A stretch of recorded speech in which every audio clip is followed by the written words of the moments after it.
Madam आप ये मतलब मिलने आई हैं, क्या है सर्वप्रथम? मेरा तो सर्वप्रथम मैं अपना परिचय देना चाहूँगी। मेरा नाम बिंदु सक्सेना है। मैं राष्ट्रीय मानव सेवा संस्थान से राष्ट्रीय अध्यक्ष हूँ।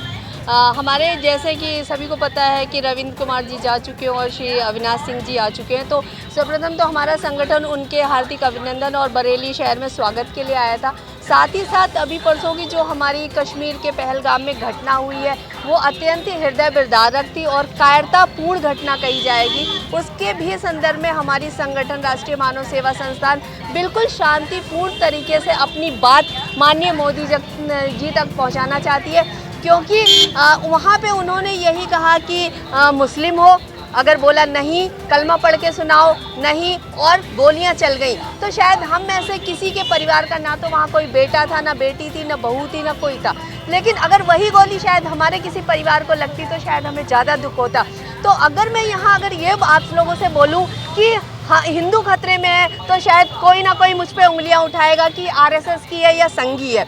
अगर मैं ये कहूँ कि जो है एक रहो, नेक रहो, कटोगे नहीं तो बटोगे, तो शायद कोई ना कोई मुझ पे उंगली उठा देगा कि मैं बीजेपी की चमची हूँ या बीजेपी का जो है प्रचार प्रसार कर रही हूँ। तो अगर आप लोग हर हर महादेव कह के हिंदू एक नहीं हो सकते हैं, तो मुसलमान बन के घुटने टेक दीजिए और अब बचा लीजिए अपनी जान, क्योंकि अगर यहाँ नहीं मुर्शिदाबाद में कटोगे, कश्मीर में कटोगे, पहलगाम में कटोगे, कहीं ना कहीं तो आपकी बारी इंतज़ार कर ही रही होगी।